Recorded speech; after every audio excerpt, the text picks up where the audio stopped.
this stage, I'm going through the head and I'm removing all the valve assemblies. As you can see, I've got the head tilted up here. And I've already removed all the intake valves except one, and I'll show you how I'm doing that. In this case, this is another example of you got to have the right tools, and you want to be pretty careful because there's several small pieces here.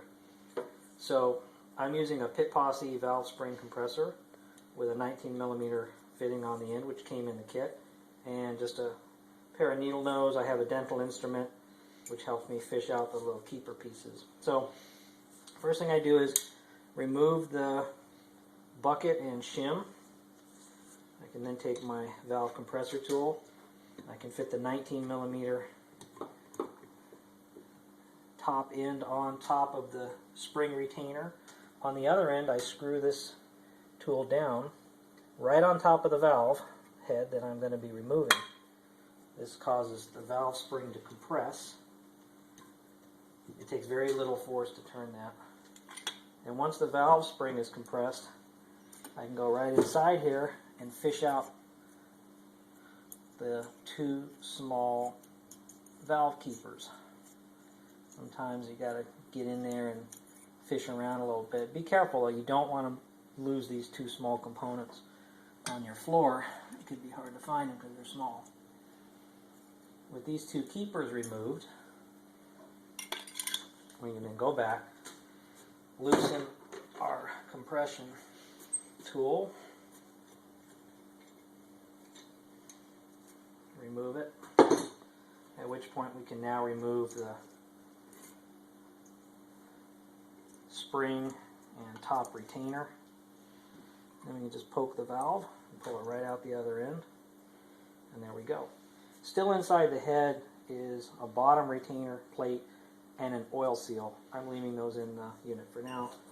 And since I'm removing all of these together, I'm trying to stay organized, so I'm bagging up the pieces that go together.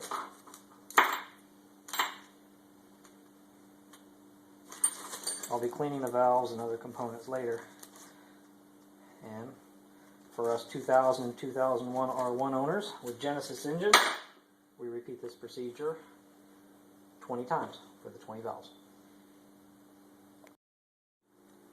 Okay, so I've got all 20 valves and valve assemblies, springs, retainers, and keepers removed from the head. That went pretty well. Again, having the right tool made all the difference in the world. I just went slow and methodical, made sure not to lose any small parts, bagged everything up, labeled it. That's what's in the yellow bin now. So, now I can start looking at my head, and I've already gone ahead and started the process of cleaning this up. I just put some acetone on a cotton towel and wiped all the mating surface. That removed all residual head gasket material real nicely.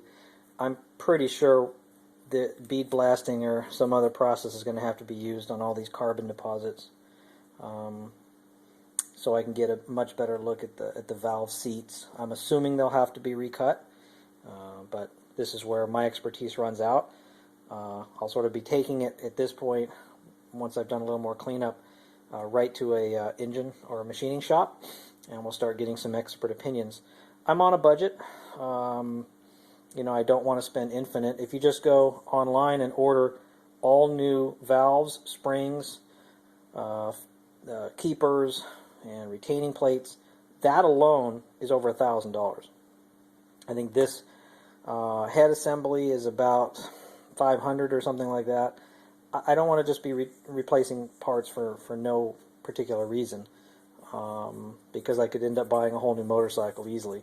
As most of us know, eBay is a real good resource at this point for finding spare parts or really low mileage components from crasher bikes. So I'll be going that route wherever need be. Anyway, onward with the project.